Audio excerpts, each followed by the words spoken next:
abima na mité comme ngana obengango la République de Bokassa et ba Bokassa président Morobo ya dictateur makasi kana kati Afrique awa donc mamo biso to mona tous ces derniers temps wana izaka mama na te arrestation bako kangaka bato lolenge façon o bako kangela bato invitation topé otinela mutu convocation voilà est-ce que zalaka lisusu te makasa ici là et puis je comprends pas pourquoi seulement ba interpellation mingi ezo sala mana aner donc école accepter quelque part qu'ils allaient qui amateurisme topé kozanga koyeba mosala ya l'état ce que ça que ba yebi ba ko sala on c'est que ba ko sala on encore au congolais aboni na démocratie congolais aboni na démocratie mais bango bato liboso oyo ba bengaki Kabila lobby dictateur ba bengaki Kabila mingi pour na koloba que Kabila za dictateur papa Etienne Tshisekedi a il a mis ce discours il y a nini il y a démocratie voilà, et donc, moi lelo koka moi po bango bazu pouvoir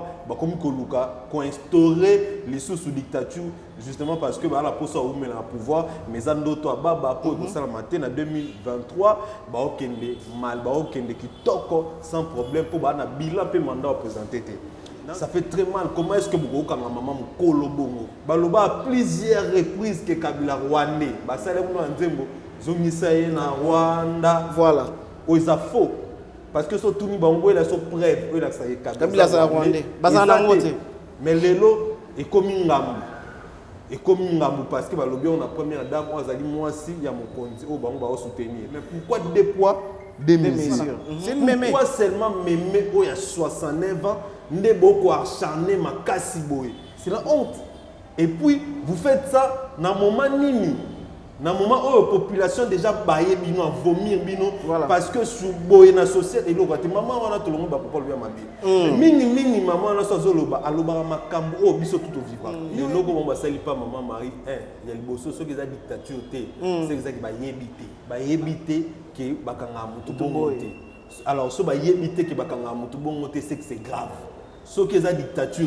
pour la dictature na bamboka o ba dictateur bazalaka bamboka o bazanga démocratie de baza babilo ko nezala ba ya kanga bato ba enlever bato eza mboka oyo makambo ko sa mabongo te ça prouve à suffisance comment est-ce que monsieur président de la République Tshilombo azali mingi na esprit ya ko imposer dictature na kata mboka et puis tant aussi pouvoir le fait qu'a yebi kelba mama bongo qui a critiqué minga lobani que non, bakokanga mutu te ceux qui a critiqué ngai malheureusement ce n'est pas le cas et malheureusement que à cause biso na mamuto lo bana biso.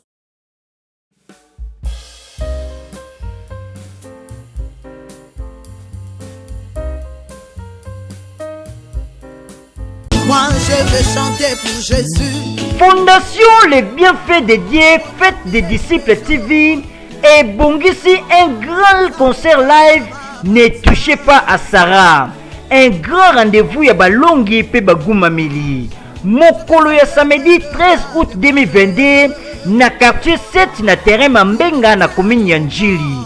Référence Are Mangobo. Et kosangisa bayembi ebele lokola Maman Micheline Chabani, Maman Esther Mbuku, frère Landry Mongali, frère JP et Mungu, frère Nelson Kikem, P. Jonathan Yafou. Bien-aimé dans le Seigneur, et cause à la moment qui toko na présence yankolo. Mieux vaut un jour dans tes parvis que 1000 ans ailleurs. Boya to tombo la Yesu Masia, nanzela ya baloyembo na ba chantre. Nzambe nyonso oyo balingaka Nzambe oyo bazaka na posa koyemba pe kobina tokutani bongo mokola samedi 13 août na bengisi bino nyonso bana Kimboteke bana Njili bana Masina biso nyonso bana Lemba biso nyonso toya tokumisa Nzambe longo ngai nakozala ebongo yo.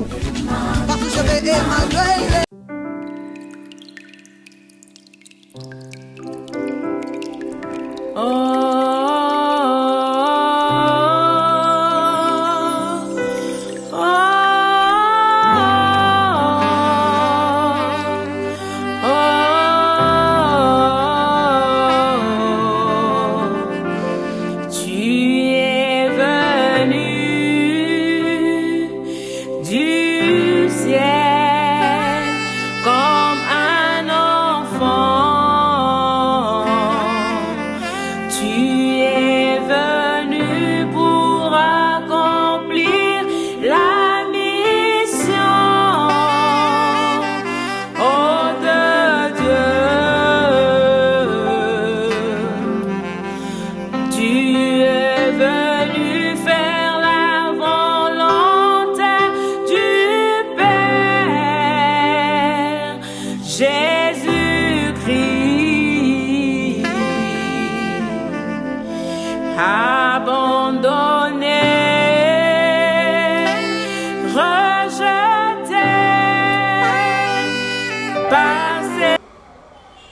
Mbote boye malamu na kati ya chaîne Nabino bandeko boza tellement mingi bozali kolanda émission Nabino boza tellement mingi bo renouveler la confiance na biso tout ça la effort ya ko yebisa bino lolenge mboka Congo na bino zali kotambola bipai wapi nga betaka toujours CTT Congo mani bisika no so yo zali epai moko te yo kozala na kimia koleka na mboka na yo moko bien que Ozali moto oyo kenda okeya c'est là 10 ans 20 ans depuis kenda mikili ya poto mais sache toujours que non pona ozala kimia makasi koleka esengeli mboka na yo Congo etambola lolenge ba mboka nyoso ezali kotambola malamu est-ce que Congo na yo etambola est-ce que lelo ozala ka fier ya kopesa nationalité na yo na ba ninga mususu oyo bazana ba nationalité mususu que non moi je suis marocain je suis gabonais et autres est-ce que yo ozala ka pena fier ya kozala toujours congolais lelo papa makamuza koleka na mboka na biso Congo et ça la passe na mawa tout ça toujours ensemble na ko compatir pe na ko accompagner famille biologique ya maman na biso maman Marie oyo tobengi na kombo ya maman Union Salité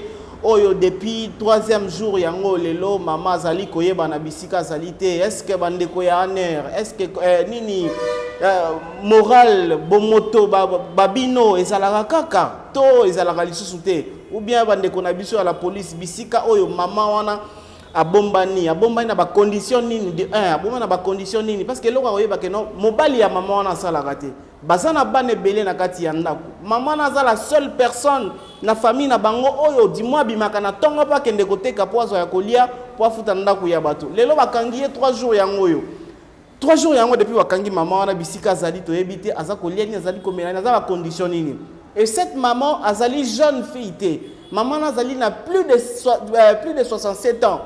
Ça a plus de 67 ans. Donc maman n'a déjà mukolo. A komi ko kende déjà na kolemba makasi mobange. Siko moto ya ndenge wana. Moto ya ndenge ma bozui bokangiye na lolenge moko oyo bakangela ka mutu normalité. Le boye ko enlever parce que maman na sia lembi na déjà azana makasi ya ko lakisa makasi na epa ya bagent de l'ordre te. Boye ko enlever na ba condition mo que no botoki maman bo memie lokola soki pe loko nini vala ya bo maman ezala soute combien de femmes lelo ba ozakate ko ya ko telemisa mingongo na bango na makambo mboka combien de mamans combien de jeunes filles o ba meka quand même pas lelo ko ya ko loba likambo ko dénoncer mabe na mboka mais cette maman a osé à ko rappeler na bino que non ndeko Christophe Mboso ozali moto travailler na président Mobutu aux an expérience belé pe mingi peut-être que quand même ndeko Tshisekedi on expérience ya politique belé mais le lengo ko tambusaka makambo ezali le lenge wana tezali malamu maman Denise ozali mwasi ozana mobali na yo Félix Antoine Tshisekedi ozali mobali oza mwasi plutôt osengeli na koloba na papa tambusa makambo malamu po biso tozala malamu est-ce que mabeni ni ya sali na mboka oyo toyebi batu oyo bafinga ba mama bafinga ba présidente ya assemblée nationale o ba trompe zika banini boye basala bangolo kote toyebi na ba internet ezali kotambola tozali komona bafinga mama na biso mabunda tango asalaka présidente ya assemblée nationale bafinga ye ba trompe kufa ezika okubota te boye bokenda na ye wapi ndeko Jules Monière je cite les noms bokenda na epa imogote mais lelo une maman qui ose ya ko dénoncer makambo ya mboka bokomisi ennemi ya mboka eza ko sala malamu te to ko beta lisolo bongo ya sortie médiatique le temps à autre ya ndeko Franck Diongo balobi ya komi na ye ene ye poka zu pouvoir te yanga zo dénoncer makambo wana nyonso lelo est-ce que ndeko Franck Diongo réellement a eu place ya MONUSCO lelo tomoni lisusu France et lisusu koloba ete balingi bazongisa kimia entre Congo na bandeko ya MONUSCO batikala kaka est-ce que biso bana mboka to d'accord ki kotika il faut ka batikala to continuer na bango wana ezali ba grande ligne bandeko ba kolanda biso ya Michel Somukona lelo invité na biso ezali moko ya bapandisa ngolo kola ngai abengami na kombo ya Alexis Wechi na yeto kobeta lisolo penza na monene na yango makambo ya mboka ndenge ezali kotambola ndeko Alexis Wechi mbote na yo mbote confrère Bobo na peso mbote Donald, excuse-moi mon frère. Pena bato bakota la biso en tout cas ba kongomani partout bozali mbote na bino boye malamu na mission na bino oyo ezali bongo ekambambi na ndeko Dona na ende to solo la penza oyo za actualité pe ko songa mboka. Merci ndeko. Outi koyoka ngaya nazoloba nazolela na motema na kati ya motema komona ete maman na biso Marie, une maman a plus de 67 ans depuis 3 jours yango libota na ye ba kolelaka. Est-ce que jusqu'à maintenant maman babi abimi déjà est-ce qu'abimi? Bon, premièrement au moni abima na mté avant yango ngana toloba non concernant makambo ndenge komo okende na mboka na biso moni lelo to komi ngana obenga ngo la République de Bokassa eba Bokassa président mo boye ya dictateur makasi na kati Afrique awa donc makambo biso to mona tous ces derniers temps wana izaka mama na te to mona bakanga Jimmy Kitenge ba façon bakanga kepe ezale malamu te il a fait plus de 8 jours na kati aner et puis ngana lelo on a za ko déplorer mingi ezani que arrestation bako kangaka bateau lolenge façon au bako kangela bateau. Après je me demande est-ce que invitation topé ndenge to ndeko mona neto mona kapé ndenge mibeko esengi kotinela mutu convocation voilà est-ce que za la kalisusu te makasa ici là et puis je comprends pas pourquoi seulement ba interpellation mingi zo sala mana aner bien que maman Marie est en aner la police mais mingi surtout biso ba journaliste tant ba ko ya ko kanga biso et ko sala mana aner donc et ko l'accepter quelque part que ezali qui a amatérisme to pe ko zanga ko e ba mosala ya l'état ce que ça que ba yebi ba ko sala on c'est que ba ko sala on encore c'est que ba ko sala on na ninga ko buka mibe ko pe ko mema dictature malembe pona suka ko instaurer ce que l'on dit bien bande on a biso ya chile jol balba que non Congo ba kolba mingi mikolo ke o congolais abongina démocratie congolais abongina démocratie mais bango bato liboso oyo ba benga ki Kabila lobby dictateur ba ki Kabila mingi pour koloba eke Kabila za dictateur Kabila zo sala biso boy to za na posa démocratie yemo comme mkolo UDPS idole na bango gourou na bango papa Etienne Tshisekedi il a ce discours, il y a nini, il y a démocratie. Voilà. Donc depuis. Et moi, les lots, aucun mois pour pouvoir, comme Koluka, instaurer les sous dictature, justement parce que la poste a ouvert le pouvoir, mais en d'autres baba pour ça la matin en 2023, qui toque sans problème pour na bilan pe mandat présenté. Nazonga na makambu oyo Maman Marie, ça fait très mal. Ça fait très mal. Comment est-ce que vous avez maman mukolo bongo? Tondimi asali mabe ndenge bokolo ba ke afingi abengi maman Denise Niake rwandaise. Maman Denise soki asepeli nango te en tout cas tondimi eza mabe. Voilà. Tondimi alobi makambo alala soki na sima mobali pa alala waliza ba vie conjugale eza malamu te tondimi. Mais siko bango tong babengaka Kabila rwandais. Baebaka te Kabila pe na motema. O papa tindaka biso tokende ko kangela ye rwandais wana to memela ye. Bango tong balobaka ke maman Olive Ndumba ke bana mibale maman Olive aboti na Kabila baba na Kabila te bana ya Eric Lengi babimisa na ba photo na ba kombo. Est-ce que maman Olive azaki na motema? Maman Olive à cette époque là azaki première dame. Voilà. On comprend. Donc azaki pe na motema mais babenga Ndumba. Bakenda plus loin kolobaki ba viola maman Olive soki wapi. Ozo comprendre. Bakenda kolobaka Kabila na moi c'est sous maman Olive à échantillon. Baloba à plusieurs reprises que Kabila rwandais. Basale mo nzembo zongisa ye na Rwanda. Voilà. O isa faux. Parce que so tuni bango la so preuve o la sa Kabila za rwandais. Bazana ngote. Mais lelo et comme ngambu. Et comme ngambu parce que balobi on a première dame o azali mwasi ya mokonzi o bango ba o soutenir. Lokola maman première dame pas ko ki o sepela ngote. Tobi keza malamu te to c'est maman en tout cas côté la maman Maria Selma mais pourquoi deux poids deux mesures bango ba ko imele zongisa na Rwanda Kabila Rwanda ba bimisa na ba kombo ebele papa na Rwanda d'ailleurs maman oya Kabila bota Kabila maman na biso maman Sifa bango ba lobaki ka maman bota Kabila to mona ba accusation grave pour ba sa Kabila toke musika te wana ito ba olobaki ezali na pouvoir Kabila bon c'est oya ka pe na pouvoir Kabila c'est que Kabila ki mutema malamu voilà malgré baba blo to afinga yona akanga ba moté to na pouvoir oya bango ba fini maman Janine Mabunda à ce moment afinga ki azaki présidente ya Assemblée nationale s'il vous plaît bafinge balobi ke mitopo ezika abotaka lisusu te moto kozwa na ile pesa za te kutu jeune wana na Gilles wana Gilles Moniere wana azoloba nako yo mabunda soki na zuma na kosala yo ozomona voilà asala présidente de l'Assemblée nationale une chambre basse ye babenga combattant ya CNDT limité azoba na présidente ka kosala ye non seulement présidente mais a sous femme mariée t'inquiéta été mutakipa été mutasimba été finga papa Molière PD voilà papa Molière na lingundo munene akora wala ta patron munene PD moko boy afinga mututu Gilles Moniere mutankieta et azalati. Alors pourquoi seulement cette maman de 69 ans?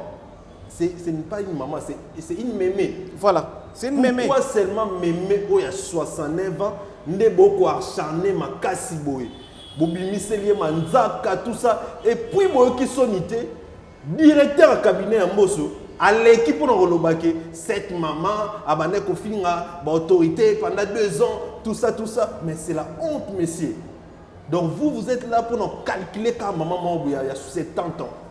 C'est la honte. Et puis, vous faites ça dans un moment nini.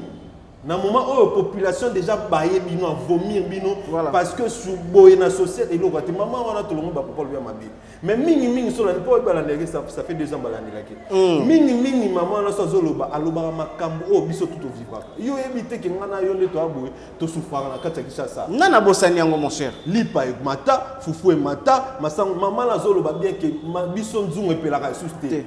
Et ça la banda kumisusu o ba lamba kala ba komo liaka fufu na maleo mona ngiringi a et en place moment te kaka pour na madesu so ye wana na buto mona tala ba famille tanda na nzungo so pour na madesu oh da ba uta banda kuna bango ba ya kosoma na restaurant pa qu'il y a toute la famille o ça va vantir na moko o kufa on est papa passer John ba o calcio calcio pour ça mbe na ngai vous en parlez musika tout mona sous ah ba te ka lutu aloso balamba voilà vous en mona lutu aloso sans francs siko montant maman na lobi montant bi ke banzungu epela ta kosu ya na Congo za na ba famille o balala ka banzala ba 2 jours 3 jours ba liété pour ba liété pour eloko lia ezate. Mais loko mabendeko parce que balobi na tango ya Kabila makamwane ezalaki mais bazali ko dénoncer te ndenge bokomi ko dénoncer yango kana tango ya Tshisekedi yango c'est que bokomi pena ba ene bozali ko sepela nde na Tshisekedi parce que ba ko dénoncer ka sika oyo dénoncer bon Kabila longa poane que pour nous dénoncer ba Peter Tsani ba kanga bon poane pour nous dénoncer grand frère peut venir na Mike Mukebay ba kanga poane pour nous dénoncer Daniel Saf ba kanga poane pour nous dénoncer bato tout bakanga ba journaliste bilo bakanga na époque Kabila pour nous dénoncer et c'est qu'on dénoncer parce que souffrance ezalaki déjà c'est même raison pour laquelle to bunda ya omoni lokuta tout IDP c'est ça quand époque Kabila bandima en poani et qui pour la souffrance aux populations de vivre na souffrir voilà de mon to lokuta bando lobane andima Kabila rwandais solo rwandais zone ko la biso Kabila boye ngwana zone ko la biso bato tout bandima ngo ya omoni to sala effort de Kabila kena to foutra d'ailleurs malheureusement pour nous maintenant malheureusement pour nous passe malheureusement oui pour nous au lieu de zoa mutamala mutozi donc oh écoute toi donc vaut mieux Kabila ayeko bakisa passe likola passe siko batu bakolo bato dénoncer sur ma casse poine parce que automona qui n'est pas Kabila et c'est multiplié de konangai yo netinga na boye na obisa yo ke na comme passé la fois passée na comme na no louer na ma campagne mais ça la te et ça la raté biso na ipen mais ça la raté ipen mais ça la raté et ça la raté ah ngi forage na forage tas comment ya forage un mo misal ba bilo na tout parce que concernant makambo ya dictature mon frère ceux qui tolobaki que donc Kabila azali dictateur Kabila manière na ye ya ko interpeller batu Kabila azali ko kanga ba opposant za ko nokola ba opposant mais lelo le lenge oyo pouvoir o bazali ko kanga batu oui o baza ko sala mabe est-ce que makambu ke no bo sala mutu botinde la mutu convocation pour la première deuxième troisième fois ezalaka lisusu te. Est-ce que une maman lokola maman marijuana pour ceux qui a ça là qui m'avait pendant 2 ans pour nous interpeller il faut qu'il y a 4 heures du matin qu'il y a qu'on enlever destination à l'inconnu jusqu'après un jour de bana ba ko yebe sika bokenda ki na ye est-ce que c'est une manière de corriger makambu o ezala ki mabe avant c'est juste deux na question de réponse à la mbalé ne logo bon ba sali pas maman mari il y a le bosso ceux qui a dictature té c'est exact ba yebité ba yebité que bakanga mutu bongoté. Alors, ce qui est c'est que c'est grave. C'est que c'est grave. comprendre ce que la dictature était pour la dictature na mboka o ba dictateur bazalaka ba mboka o bazanga démocratie ba baza ba biloko wana ezala ba ya kanga ba bo ba enlever ba mais mboka o mibeko eza na autre solution moment ten sekela mboka o démocratie eza o ba papa ten sekela ba nyoko minango ba bundelango ba musée Laurent Désiré Kabila ba kufeli yango voilà eza mboka oyo makambo ko sa mabongo te ça prouve à suffisance comment est-ce que Monsieur président de la République Tshilombo azali mingi na esprit ya ko imposer dictature na kati mboka o. Donc il ne veut pas que balobani, il ne veut pas que ba critiquer. Au moment où il y a no critiquer batu makasi. Tshisekedi président de la République oya lelo. Lobe finga Kabila papier. Biso toyebi bien. Comprendre lobi aloba ke bato o bakenda ko commander pouvoir pas Kabila bato ba kitisela Kabila couper la ksani so moninga no bala ko kitelo couper c'est kazana c'est va péder voilà aloba ngo et puis tant que pouvoir le fait ka yebi ke aloba mama bongo ki a critiquer minga aloba que non bakokanga mutu te ceux qui a critiqué ngai bakokanga mutu te ceux qui a posé avis na ye contraire, il y a Oyanga, malheureusement ce n'est pas le cas et malheureusement que à cause que tout ce qu'il nous a dit est qu'il et c'est méchant et on moni ba congolais ba vomir jusqu'à ce niveau. On moni s'occuper aux osala mabe mingi ato lukio mi bon misama o comme ça na ba erreur mo boy. Et si comme en 2023 pour la élection organisée et tout, est-ce que du moins le président de la République avec sa volonté au hasard pour dis-moi un peu revenir pour arranger ma sous certaines choses aux quand même à quoi sous confiance dans le peuple congolais. Mais il a la volonté parce que tout le monde a la volonté par rapport à quoi? Tant on va volonté, il faut avoir par rapport à l'eau moins sali.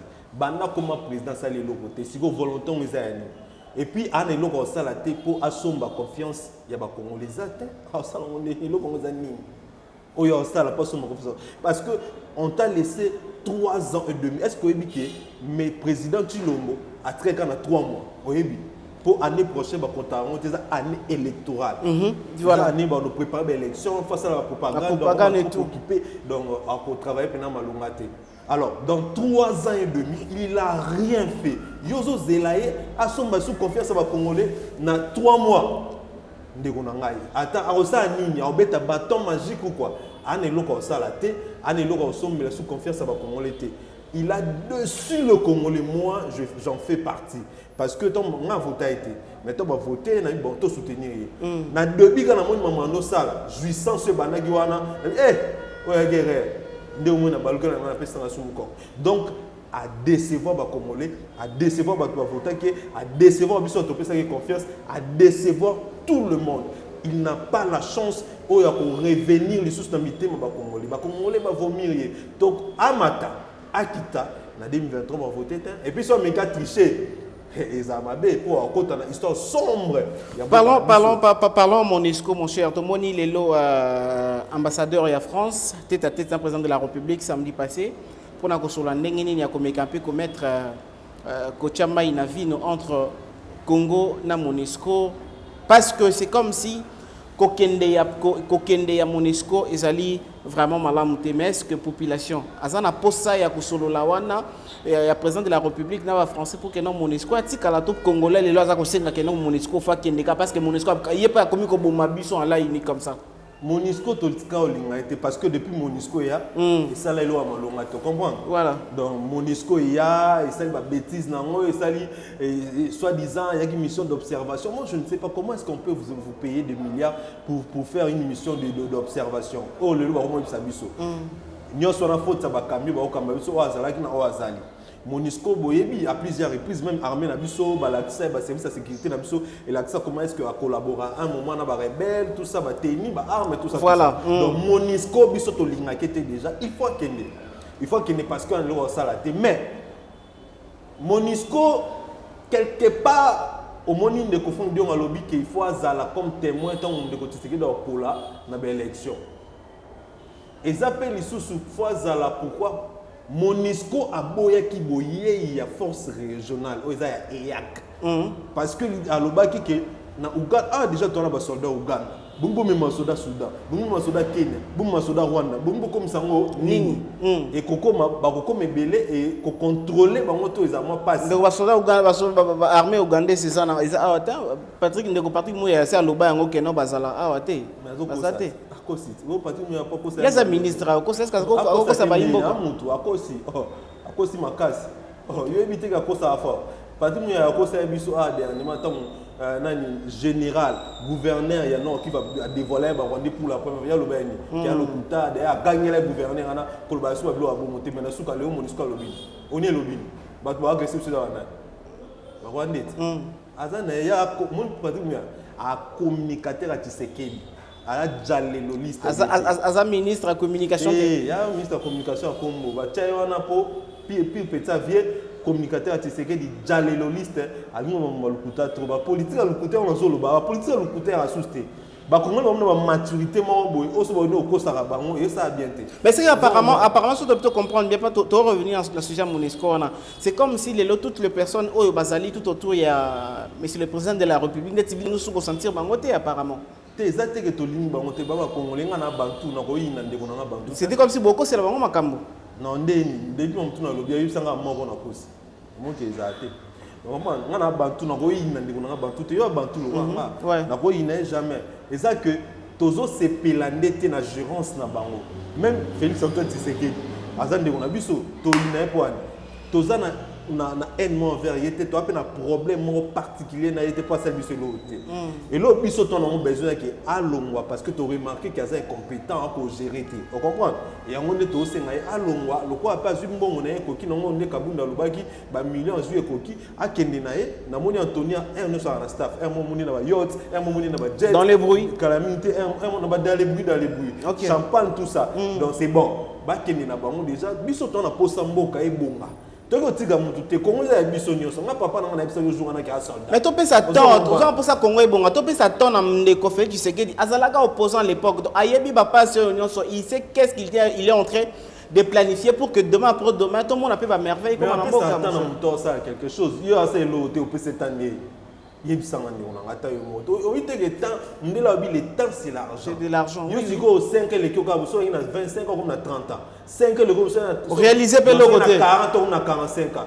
Mboka il faut faciliter abattu. C'est pas pour rien on a pas tourner bâtir assistance sociale. Franchement, Mboka il faut faciliter abattu. Mboka za na te po yo no bunda on souffrir ma casse entre surtout que tu as ce pays très riche ndenge toloba. Et après le coutaté à solo. Mais si tant que ba individu mo boya ba oza manipulé par les occidentaux, ba on a kaka ba poche na bango carrément photo longola bango. Ils a coûté ce qui pour na quoi que ce soit. Non. À Kolongwa parce que à cause chance moi to pesa ezate tant moi to tikela ezate poto okola. Nga roli na perdre 10 ans na balongi boye. Te vona perdre vona kufa na ngata na kubundela mboka mwana na akola bien lobi. Qui na parce que nandi maraba biloko mo bizanga tina po na landara muto na to na banga akoloba te. To so masola Monisco par rapport à ya ndeko Franck Diongo oyo azali kozo à part ya Monisco azali na raison nini ndeko te Franck Diongo non yi akoloba na lo te na minto parce que bango to ba très tant abimé pouvoir tant ba ina kacho mais prison te bisaki que non Félix Amtumala muta comprendre biso ta comme c'est makasi et ba lo ba balaka ke poste on disait après solo donc tant monde ba PC poste on te demandé que non si là ya tombo que monde ba se révolter na fungolo mo politicien congolais ba mystique donc comment vous avez biso population dit ba marche pied na bango dit ba escalier na bango pour ba comme na ba sommet ska ba besoin okay. Donc tant abimi pouvoir le fait que ba promettre qui est poste a commissi Tshisekedi tant ba pimelier et lokando luka azongi pa na so population Tshisekedi za mabe Tshisekedi ton ndima za mabe mais yo okumisa ke pourquoi voilà mi bunda na mi pota na kuna donc yo mona asuna valeur te a comme mon crédibilité on soutient la vie de mon angai on perdre tout mais crédibilité na dignité on perdre on monte aussi qui la Tshisekedi pour Rwanda. Comment est-ce que tu peux négocier na mutu moya ka bomi biso après faut négocier to négocier na ekaka to senga ga so ba boli biso donc comment dire ba kizengi ndena ba la fois parce que Congo comme kwa mwana moya kizengi o ba parents ba sulola donc mutu to ko sane lo ngalingi tas ko mwana ba parents ba sulola aso kizengi c'est-à-dire on ko sane o ko pomepé na lo yengo kimino pe mtalande mtalande opete surtout na ba Congo on comprend donc mboka na biso comme ibongo Comment est-ce que Rwanda a cette bêtise, et puis reconnu dans le tout. Après, net na sikone na son nom on négocier pour cesser les faits. Donc on négocie nini. Il faut Rwanda à reconnaître Mamouasali, il faut à reconnaître Aknasali, donc il y a une réparation, à Zobambando, à Zoba sanction. Mais Batouba koufi chaque jour belé pour nous relobater combien va koufa depuis mon banda. Mais les lots, Rwanda tranquillement, heureusement, na bateau M23 là, on négocie. M super na suka ba osa, so mbongo lisusu pour batiga so partir na bunagana. Pour mon abarozonga lisusu. Ils a faiblesse de leadership et puis ils a kokiti sa dignité na biso monte na Rwanda to nous abilo te baronde so tata ba kizenyo to sala na bango. Net mutumo wa munene wa mulai me mutumo mukusa beta ka beta ko dosiko na miso wa so na beta mono yebo bani be otalika soni. Eso ne oyoka. Fale ota mukuse ndenge mawa. Voilà. Et puis ke nemo parce que yo mulai nene parce que mukuse ah ba ka beta ko. Et puis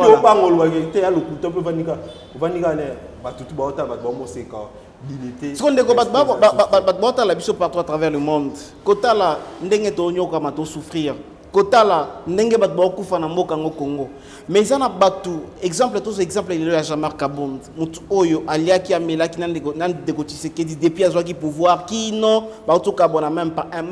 Mais comment on a le ndeko Jean-Marc Kabund oya aye pour na ko bimisa mabe oyo ya Tshisekedi. Mais depuis longtemps, il avait tout le temps à kobimisa yango. Siko, basali ko zwa biso population, ba ko tia biso sika nini.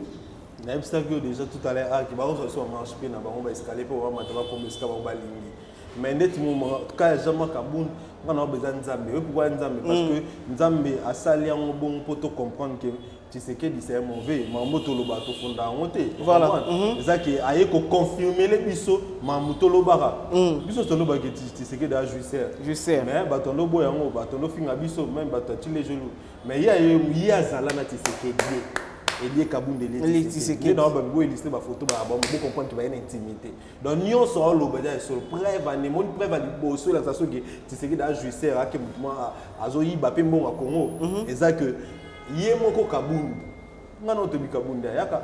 Voilà, toi ba photo ça ezali hein. Kabund je te confirme que c'est un multimillionnaire parce qu'il a actuellement. Oui, mais parce qu'il a la possibilité au Kaba $1,200,000 Kabund. Oui, pour le terrain na terrain municipal wana. Possible $1,200,000 Yemoko. Il y a Kabund a $1,200,000 à Kabawa puis na 3 ans kaka. Ah ça la salaire à combien à l'Assemblée nationale wana? Combien à niveau on est bon c'est bon Yemoko. Oh parce que Kabund a cette Tshisekedi a ba mbongo atina ba centaines de millions tout ça dans paradis fiscal. Bon Yemoko on a combien? Vous comprenez? Donc même Kabund des années tout en posant Nepo, Fabien sa vérité venait belé ma carte en 2023 pour comprendre qui est Félix Tshisekedi, qui est président Antoine Tshisekedi. Pour moi que maman oh biso to lo beza pour na NT ma binga suba ene mais ça pour na bosala que Congolais nyonso amekata ko se retrouver mukie na mboka ne. Ata ba comme bakoko va kufa ba mona telenga Congo parce que c'est possible de faire quelque chose en 5 ans. Kabila le père la tsabiso on a 3 ans. A changé mon bébé. Et loko ta kuta institution mo te meta ma sala mais ce que tu sais que ta kuta nyonso Kabila tika l'institution tout en marche. Parce que c'est tout toi l'été. Non mais le discours il y a pouvoir en place que non Kabila ti aboma ki mboka nyonso mamutu Kabila tikala ko boma ngo ya monde zo rendre bango service mabe. Oui, so Kabila bomboka par rapport fa neto za meto za bomonter na 18 à salle à saint mabe. Mais siko non tout na yo Kabila le père akuta nini. Tant mon bout qui m'a rien du tout. $500 so nini na so $200 na caisse à l'état. Mais institution tu akufa. Kabila les fils tant ya akuti nini. Il y a justice, la réforme armée tout ça. Bien que il a normalement fait la sala mingi que o asalaki. O asali 18 belé. Voilà. Mais quand même akuta yep na akuta ndé moi même akuta l'autre ndé Kabila. Les pères n'a des fils. La bandit pena zéro. Mais est-ce que Fati a coûté $1,500,000 il y a réserve. Oh yoko banana ngo patama déjà makamala. A coûté $3 milliards, $4 milliards, il y a budget. Atteint minute makuta kia. Ba o ya précédé, makuta ba o ya succédé, makuta kia monté. Siko pourquoi ba no bambela ba libulu. Non, moto a ça là qui est demandé à 5 ans baba tamaye les baba zo battre. Quand tu dis que 5 ans moi nous ça et l'eau c'est qu'on finit bateau ça 5 ans là. Voilà. Pour partout à 5 ans, on soit à 4 ans. C'est baba zo battre. Est-ce que bata 4 ans est-ce que ba lobani? C'est baba diseng. Donc yo donc ce bail que c'est l'autre. Faut lui ça bisote. Parlons par rapport à détournement il y a mbongo à l'état. L'autre moni président il y a l'Assemblée provinciale Godepoi. Il paraît à Zokoma comme il y a 330 personnes au Bazali ko yiba mbongo ya Congo qui ne kotika on a tombi ya Tshisekedi le père, il y a tombi ya Laurent Désiré Kabila, tombi ya Lumumba pe na ambassade ya Maroc pour na signifier Godepoi. Maman a distraction de on. Est-ce que comme on a yemo écoute manakati maman va bien ba propaganda. Bani propaganda. C'est-à-dire a préparé pour propagande et a préparé l'élection en 2023. Qu'ils arrêtent de jouer avec nous, qu'ils arrêtent de nous prendre comme des imbéciles. Nous ne sommes pas des imbéciles, nous sommes des Congolais naturellement. Oui, on comprend que non, tout ça, il fallait à l'acceptation 2 ans après. Mais est-ce qu'il y a comme un solo ou ba yiba mbonga mboka comme un solo? Une distraction, une propaganda. Au moins, l'homme a l'homme a pour la liste, au moins, comment tu sais que tout le monde a comment mobilité. On comprend. Mais si vous mi bini yoti là. Est-ce que Yemo Godempo a yibate Assemblée nationale, combien de fois va payer? Baraba aéré belé. Depuis à la cabiso que nini zando on a bagotonga yango ezali ko ya. Yena cop na yena gentilité les l'autre. Si Godempo est-ce qu'il y a comme on parlons sécurité mon frère, parlons sécurité pour. Il faut qu'on ait la capacité ya koyeba ke tel la koloba na biso tel la koloba na biso. Voilà, to sanctionnera bango. En tout cas, il faut tout le monde la capacité. Mais Godepoi dis-moi koloba na biso. Koloba na biso parce qu'il a fait quoi? Il est président de l'Assemblée. Non, parce qu'il a fait quoi? Il est président de l'Assemblée, mais qu'est-ce qu'il a fait étant que président de l'Assemblée? Qu'est-ce qu'il a fait? Yo moi te ONG Godepoi ba kombola makadam na bondal. Assez pour on a assez sur ma belle sous pour yo zumbonga l'état au commission au tient ONG non. Neni tu as pena que l'État congolais tu ONG Godepoi pourquoi pour lui on va voter au misango au temps on a cahier des charges donc non na yaka na lobo na mbongo atali. Ba mama na futa ka bango na mbongo na ya poche na été. Parlons sécurité, mesdames et messieurs, nous sommes arrivés presque à la fin de notre émission. Et alors, concernant Mambambo, Kanabiso Kogo, parce que s'il faudra parler à Bunangana, comment il y a Maya Michel, Kotanganga, Nakatsa Moté, Maïsa, la Passi Makasi. Alors, situation actuelle, parce qu'il n'y a pas plus loin que 3 jours, 4 jours passés, sous affrontement ou Tiko Salama entre groupe Wana, Nabande Konabiso et Congo. Affrontement tout salama kaka bitumba ya banzoko kaka matisi ndeko rapasi population kufika et jusqu'à quand mon cher frère jusqu'à quand to comme avec na bosali dans toute une année boyoki te que non congolais a kufi na makambo mo boya ba guerre ezanga mutu na makolo ti mukolo nini et na précédent que une question na notre loba pour mes toi na pour ya leadership sinon au monde les gens surtout longolika fati monde to wesi ça yo longwa kabila surtout longolika fati. Nous soyez Walimboka, à la conscience qui a vraiment congolais, 50% angolais, congolais pénal. Mais faut-il à 100% de père et de mère. Faut-il à 100%? Pourquoi il fait pas? Maman n'a papa n'a angolais. Il m'a fait abisa abison. Ce qui maman nous papa n'a angolais, c'est Gazala. Wana parlé, wana faut qu'il ne patriarcat. Patriarcat ou t'es maquilla non. Ce qui maman n'a yo. Papa na yi azangolais. Azana angolaise. Carrément angolaise. Toi bantu. Voilà. Angolaise. Et puis yo, soza mwana, 50% angolaise, papa no muluba maman angolaise wana. 50%. 50-50. 50% nani. Parce que mon colo, to ba de père et de mère. Babo sana ki ba mon père et kanga e mote ke no ba ko isi lo wana le quitter. Voilà. Ko ba ki e mbele. Surtout que ya loba na déjà ta loba depuis kala bo sana da ya loba. Ka loba ka bimi sara de A1. Ba yebi ke azangolais. Pour la vidéo, ils en ont audio. On comprend, les gens de père de mère, les cartes, on a eu balayage. Pour le moment, lobby, photos du président Mamboy, attends de père de mère, mais on a l'imboka. Président Mamboy, attendez 75% de banda. Mais on a quand même la conscience. Bolingo ya mboka. Au monde qui m'a envoyé ça, mais c'est père à Maïli, ma casse. Ah, vraiment Maïli. Sozu, président Mamboy. En tout cas, tu verras que Mambo est changé. Nous avons encore faiblesse à leadership. Comment nous avons sur les réformes armées qui sont équipées, armées bien. Bon, fout ma bien réforme matérielle, ma tous. Ah, papa. Bunaga na ba c'est Rwanda. Moi ke o mubuta lo sanga na sanga na ndo kini tina capital azwe de mai na on Kinshasa. Moi et pour armée makasi. Donc to beta bango ba obanga makasi na époque wana mubutu nani ya koloba na mama Mindoki Boy na RDC. Nani Kadhafi ou toi bang. Voilà, mais t'as la Kadhafi puissance et armée à Zalaki Nango. Parce que tu as une armée, donc premier ça qui monte armée, mais surtout dans la tala. Au so bozu bon former bon des moyens, des moyens, pour surtout au Québec pour ça là. Surtout des moyens. On comprend. Au monde qui maman qui est très bien et tout ira bien. Et ça que toi na leadership moi bien té, ba ko mo conduitoza na aza compétenté.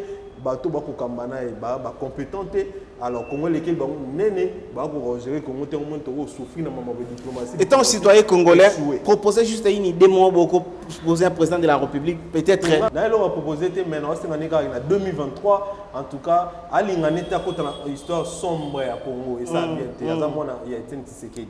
On comprend. Oui que Jean Kabunda lobaki déjà que non ba parti politique ya ba AA ya ba BB et ça la ma déjà pour na préparer ba makambo wana oui biso na minso to ta élection te pour depuis que Kadima aza ne ba on na sala émission kala na ta idée sur ça babi Kadima azali membre na bango IDPS azali donc babi on pour na bango ba content mandat ba content transition sans Kadima donc ba content transition mandat na bango za mandat mais donc tu déjà qui va tricher l'autre tu déjà qui va tricher biso to ki na biso to ta article 64.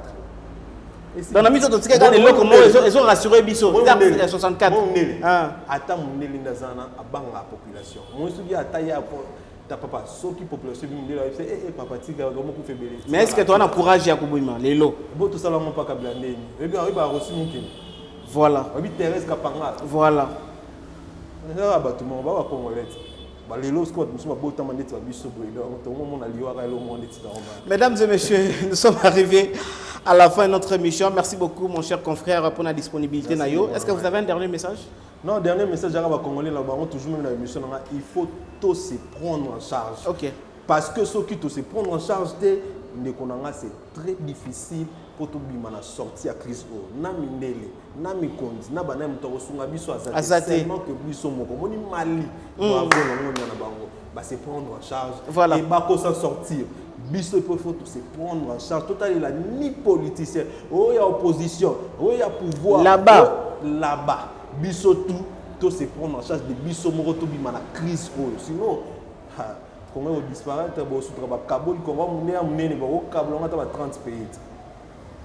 Voilà, Nabali Toyo, Nazomona, Ndenge mon frère Otikoloba, Nazomona, le frère Arussi Mukendi, que ton âme repose en paix, Thérèse Kapangala, Moulimunefa na Kimia, Mamadundala, Tika Moulimunefa na Kimia, Bazabatu Oyo Balutaki que Mboka Oyo Congo. Voilà, Mboka Oyo Congo, Balutaki que Mboka Oyo Congo, et revenir na ba raison na population congolaise, Azara quand même. Mais jusqu'à maintenant, tu comprendre que ndenge kaka mundele wana to mona na film lumumba comment avant indépendance égale après indépendance, rien ne change. Mesdames et messieurs, quant à moi je vous dis au revoir. Continuez toujours à vous abonner sur votre chaîne Nouvelle Tendance également, partenaire et à toute info. Au revoir, à la prochaine, merci.